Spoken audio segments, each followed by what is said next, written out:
Welcome to Our Girl Relationships. On this channel, we talk about problems people face in their day-to-day lives. Let's start with a video. I was that child who didn't fit in and didn't know how to fit in. My parents didn't understand me, so we constantly clashed and had problems with each other. I was socially awkward and got in trouble a lot.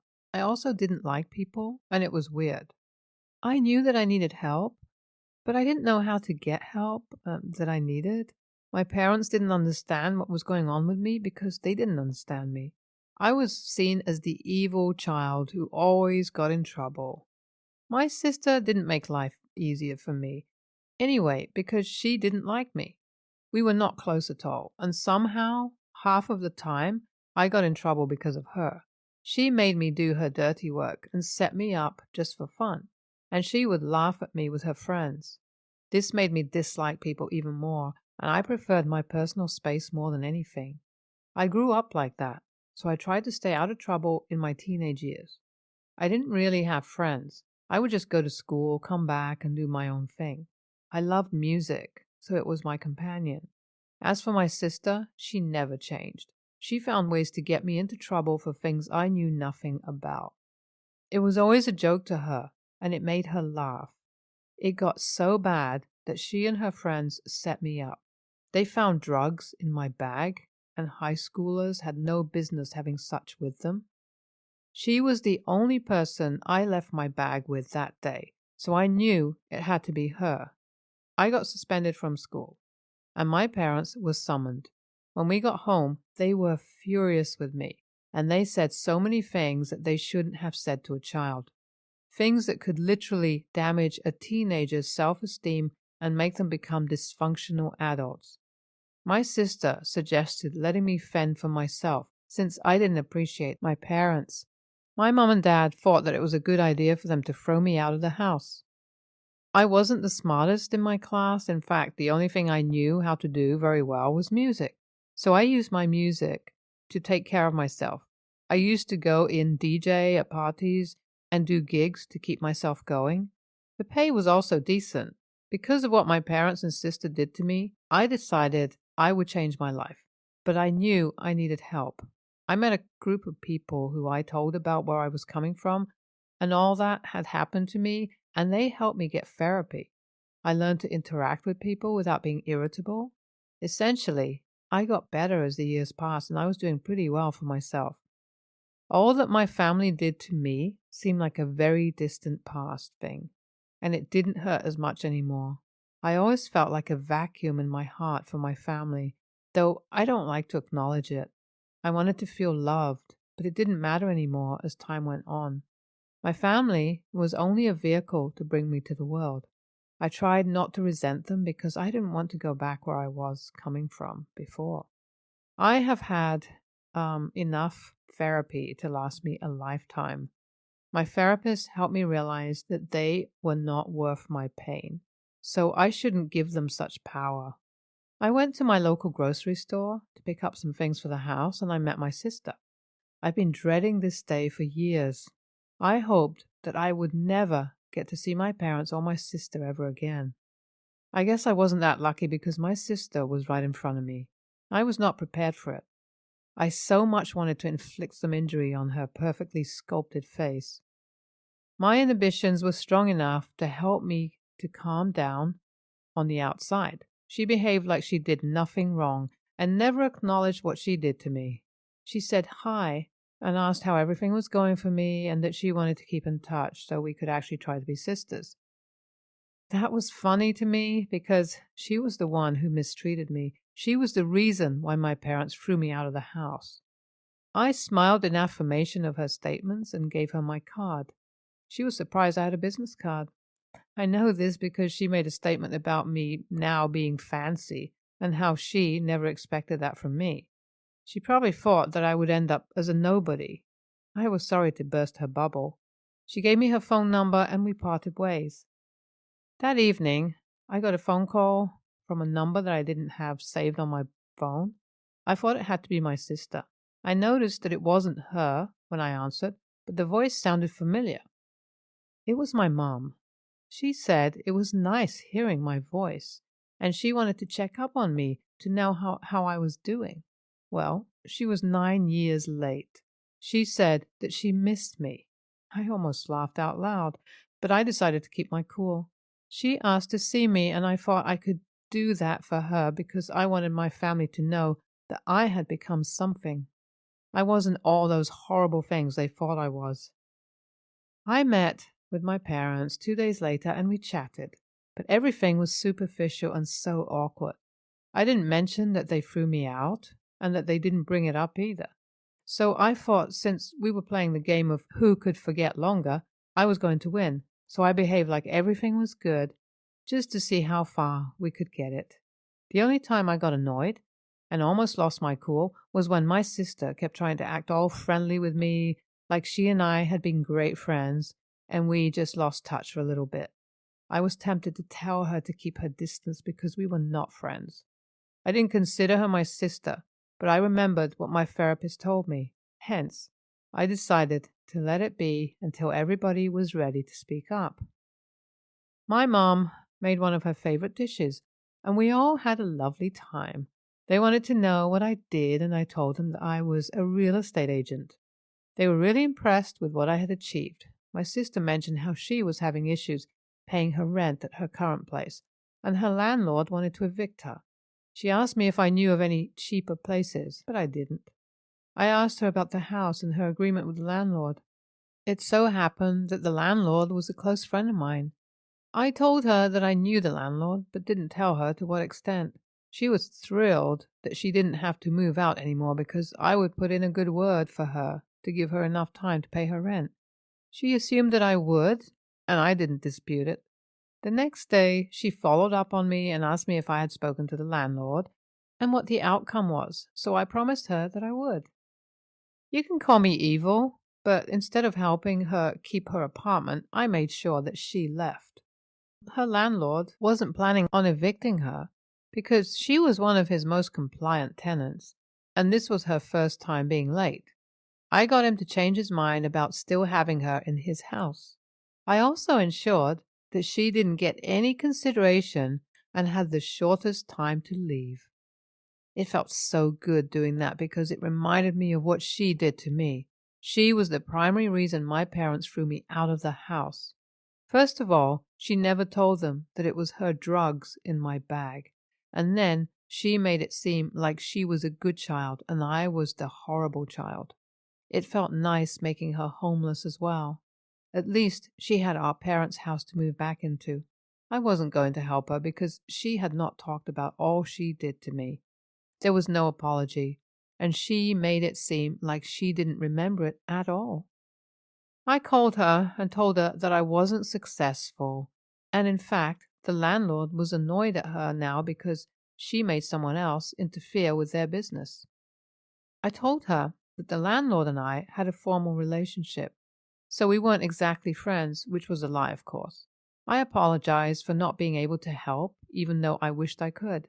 I gave her the option of moving back in with our parents, since the house was always open to her alone anyways. I think she got the hidden message because she got angry and started to cuss at me.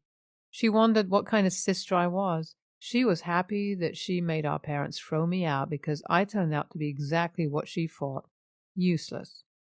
I didn't care about anything she said. I had done what I wanted to do. Suppose my parents were not going to acknowledge what they did to me, and my sister wouldn't quit behaving crazy. In that case, I would keep my distance until they were ready or forever.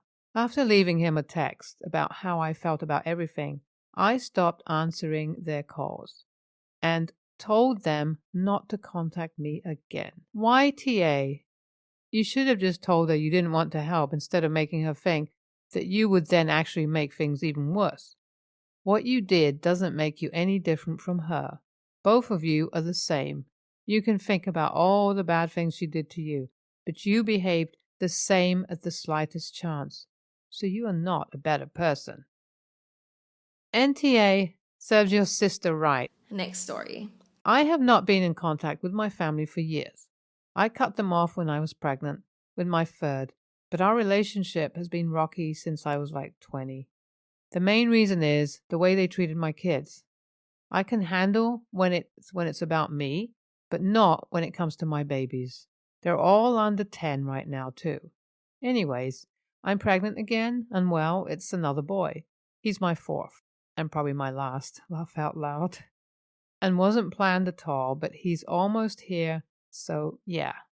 I haven't told my family because I see no reason to.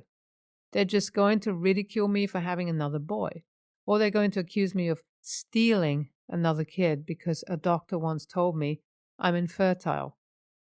Well, even though I live very far away from my parents, I saw my sister at a grocery store. Her hair was dyed lighter and her style was different, but she looked exactly the same. I panicked and began walking away, but she saw me and immediately ran up to me. Rough breakdown of what happened. Oh my God, are you pregnant again? Do I know you? Girl, don't play with me right now. Leave me alone, please. Is it another boy? Do Mom and Dad know? She kept following me around despite the fact that I ignored all her questions. I thought I'd finally get peace once I got to my car, but no, she was still right behind me. And that's when I screamed at her, saying, if you keep following me around, I'll call the police.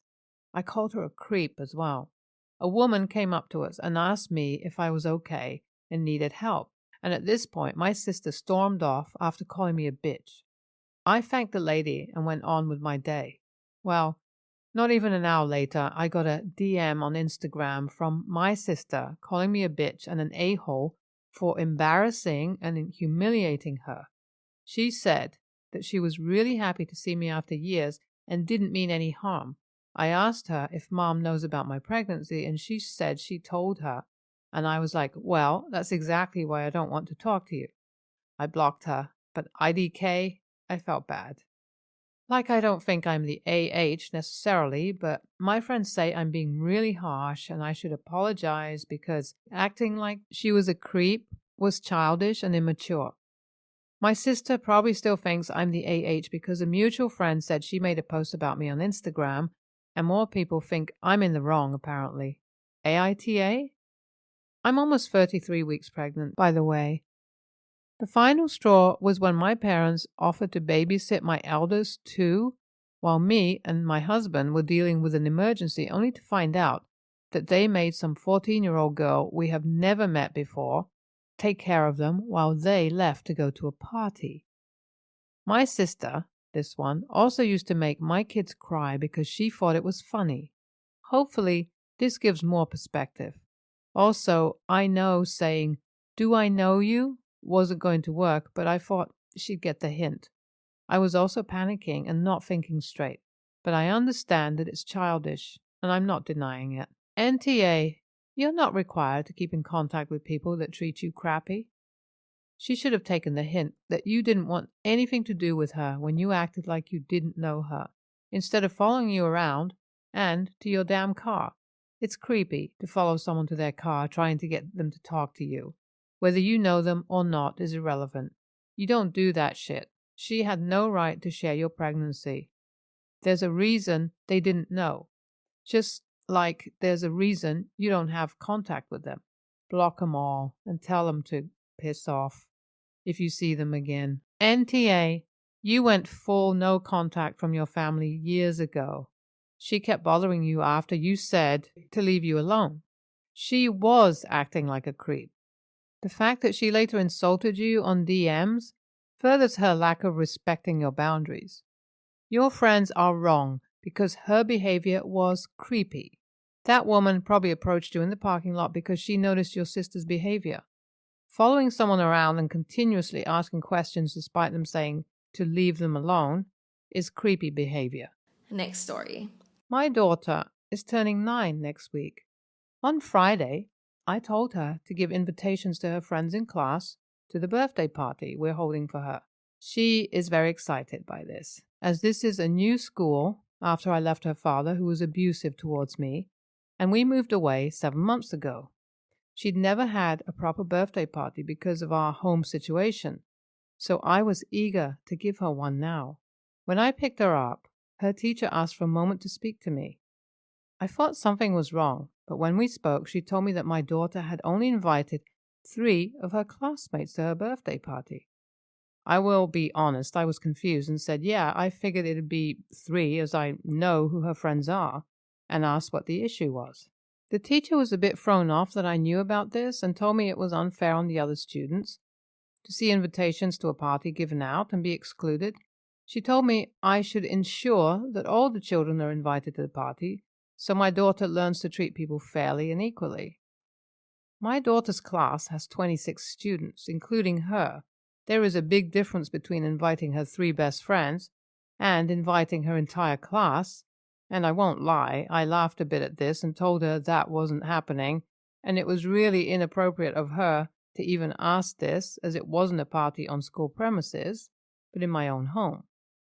The teacher was clearly displeased with me, laughing about this, and has said to me that the school enforces that even private birthday parties include the entire class, so no child is left out, as it can be a form of bullying.